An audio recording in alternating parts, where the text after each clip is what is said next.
प्यारे भक्तों, हम सब मनुष्य हैं और मनुष्य जब संकट में पड़ता है तो सबसे पहले उसका हृदय टूटता है। जब जीवन पर काला साया मंडराने लगता है, जब सभी मार्ग अवरुद्ध दिखाई देने लगते हैं, तो हम सबसे पहले क्या करते हैं? हम किसी अपने के पास भागते हैं, मित्र के पास, परिवार के पास, किसी परिचित के पास, और मन ही मन प्रार्थना करते हैं कि काश यह मेरी व्यथा समझ ले, काश यह मेरा सहयोगी बन जाए। लेकिन भक्तों, यही हमारी सबसे बड़ी गलती साबित होती है। आज मैं आपको एक सच्ची घटना पर आधारित सीख देने वाली कहानी सुनाने जा रहा हूँ। बहुत पुरानी बात है। एक शहर में एक प्रमुख व्यापारी निवास करता था। उसके पास संपत्ति थी, प्रतिष्ठा थी, यश था। लोग उसे आदर की नज़रों से देखा करते थे। मगर एक दिन भूलों के कारण, विश्वासघात के कारण और भाग्य के फेर में सब कुछ उजड़ गया। दुकानें बंद, धन समाप्त, साथी गायब। अब वह एकाकी पड़ गया। रातें भर बिताता था आंसुओं में।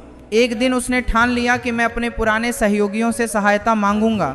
वह एक एक के द्वार पर पहुंचा। किसी ने कहा अभी अवकाश नहीं है, किसी ने कहा मेरी स्थिति भी दयनीय है, किसी अवकाश नहीं है ने कहा आगे सोचेंगे।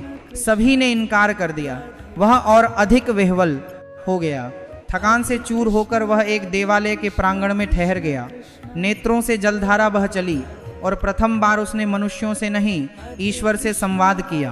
बोला, हे स्वामी, मैं पराजित हो चुका हूँ, अब तू ही मेरा आधार है। उस दिन वह लंबे समय तक करुणा में डूबा रहा और उसी रात्रि उसके अंतर्मन में एक नई ऊर्जा का संचार हुआ। अगली सुबह से उसने शोक त्याग दिया, विलाप बंद किया और परिश्रम आरंभ कर दिया। छोटा मोटा व्यवसाय प्रारंभ किया। धीरे धीरे प्रयास बढ़े, आस्था मजबूत हुई और भाग्य भी अनुकूल हो गया। कुछ वर्षों में वह पुनः स्थापित हो गया, लेकिन अब पूर्व से कहीं अधिक दृढ़। भक्तों, इस संसार में प्रत्येक व्यक्ति अपनी व्यथा में लिप्त है। हर हृदय में कोई ना कोई पीड़ा लुकी हुई है। तो जो स्वयं संकट में हो वह आपको कैसे उबार सकेगा? स्मरण रखो, जब तुम अपनी कष्ट, अपनी बातें लोगों से साझा करते हो, कुछ लोग छुटकी लेते हैं, कुछ लोग गोपनीयता भंग कर देते हैं, कुछ लोग तुम्हारी दुर्बलताओं को संग्रहित रखते हैं और अवसर पाकर वही प्रहार करते हैं। केवल 2 स्थानों पर हृदय खोलो, स्वयं से प्रश्न जोड़ाने तुम्हारी खतरी दुर्बलताओं को संग्रहित रखते हैं। जब तुम अपनी कष्ट, अपनी बातें लोगों से साझा करते हो, करो मैं क्या समर्थ हूँ, और ईश्वर से निवेदन करो मुझे बल प्रदान कर। बस सागर को निहारो, भीतर विक्षोभ हो किंतु बाहर शांत। तुम भी ऐसा ही अपनाओ, भीतर युद्ध लड़े, बाहर हाथ से बिखेरो। बीज अंधकार में दबा रहता है, वह चीखता नहीं, वह सहन करता है और एक दिवस वृक्ष बन जाता है। तुम भी वैसा ही हो जाओ। भक्तों, अपने अश्रु को सस्ता न बनाओ, हर किसी के समक्ष न बहाओ। ये मोती हैं, इन्हें केवल प्रभु के चरणों में अर्पित करो। आज से प्रतिज्ञा लो, शिकायत न करें, विलाप न करें, दुर्बल न दिखें। परिश्रम, श्रद्धा, स्वाभिमान। और भक्तों, जब वह व्यक्ति पुनः उदित हुआ तो उसने विगत की ओर दृष्टि डाली। उसे सर्वाधिक आश्चर्य इस बात का हुआ कि जिनके सम्मुख वह कभी सिसकियां भरता था, आज वही उसके आगे नतमस्तक खड़े थे। कुछ बोले, भाई क्षमा करो, उस समय बाध्यता थी। कुछ बोले, हमें अनुमान न था कि तुम इतना प्रगत हो जाओगे। लेकिन अब उसके मुख पर न तो अभिमान था, न प्रतिशोध की ज्वाला, केवल एक नीरव हास्य था। उसने अंतर्मन से कहा, यदि उस दिन मैं मनुष्यों पर निर्भर रहता तो आज भी खंडित बैठा होता।